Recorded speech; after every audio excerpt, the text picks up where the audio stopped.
قبل ما ابدا الفيديو انا حابب اقول لك وحشتنا يا صديقي. النهارده طبعا راجع لك بثغره سافيوم اللي كل الناس طلبتها. طبعا سافيوم وقف والناس ما عادش عارفه تفعل ارقام الزربجاني وعماله تقول لي نزل لنا التحديث الجديد، فانا النهارده راجع لك بتحديث جديد جمدان اقسم بالله.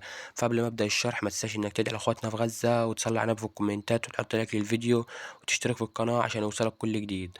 طبعا كده يا صديقي دي النسخه بتاعتنا اهي. طبعا دوت اللي هو التحديث الجديد بتاعنا. طبعا انت اول حاجه كده تضغط كده، بعد كده تضغط على معلومات التطبيق، ثم بعد كده تضغط على استخدام الساعة تعمل له تطبيق مسح بيانات نهائي. طبعا بعد كده مسحت بيانات. طبعا تيجي رايح داخل على النسخة. طبعا نسخة تحديث جديد بتسجل معاك بسرعة، بتوصل كود في أي وقت وعلى رأس الساعة برضو. يعني مثلا الناس اللي عايزة تفعل في أي وقت عادي على رأس الساعة عادي يعني. طبعا هتدي نسخة كل الصلاحيات كده. طبعا عندك هنا اللي هو ادخل الحساب، وعندك هنا طبعا الباسورد. عندك هنا طبعا اللي هو حساب جديد لو انت ما معكش حسابات. طبعا هنا هيغيب معاك، ممكن يقعد له بتاع ساعة واصلا وانت لسه ما فعلتش الحساب.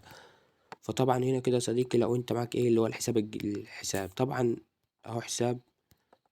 طبعا الباسورد اللي هو 4 اتش. طبعا الحسابات ديت لو انت ما معكش حسابات انا كنت سايب لك بوت بيديك حسابات سافيوم في قناة التليجرام عندي، والنسخة دي برضو هتلاقيها في قناة التليجرام.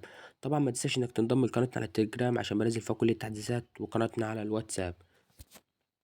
طبعا عندك هنا كده اهو زي ما انت شايف. طبعا النسخة بتحمل معانا اهي. طبعا النسخة دي انا كنت سيبها لك، بس كنت سيبها لك باسورد. الباسورد مكون من 4 ارقام يا صديقي، فركز معايا في الشرح عشان تعرف الباسورد.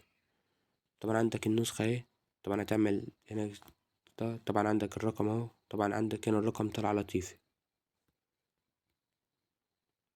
طبعا كده يا صديقي انت عاوز تغير الرقم مثلا هتيجي رايح تضغط هنا، بعد كده تعمل انشاء حساب جديد.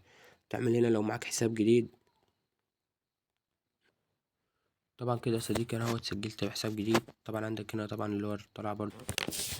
وطبعا عندك كده يا صديقي بعد ما سجلنا رقم أذربيجاني اهو. طبعا عندك هنا اهو زي ما انت شايف. طبعا عندك هنا اللي هي الرسايل، اي الكود لما يوصل هنا. طبعا لو طلبت مكالمة عندك هنا طبعا اللي هو الرقم نفسه. تاخد الرقم كده يا صديقي، تاخده نسخ، تدخل عندك هنا على اللي هو الواتساب. طبعا وبعديها تعمل لزق للرقم وتعمل التالي.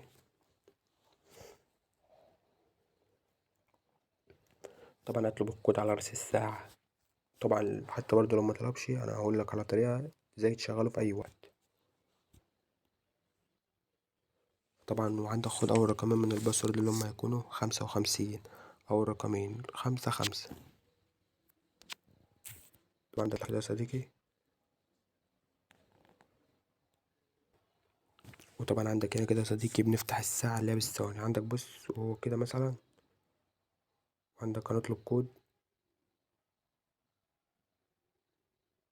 طبعا عندك زي ما انت شايف هنا وجاب لك ساعة. طبعا ايه الحل يا صديقي؟ تيجي رايح كده. طبعا عندك دوت الكود اللي انت هتفك بيه، وطبعا هكون سايبهولك في قناتي على التليجرام. طبعا هاخده نسخة كده. بعد كده نضغط على اللي هو الجيميل. طبعا اللي هو انت يعني هتفك تخمين للكود، للرقم قصدي. بعد كده يا صديقي بتروح ضغط على الجيميل ده اهو. طبعا لو عندك كده بتروح تفتح اللي هو يفتح معاك الجيميل عادي.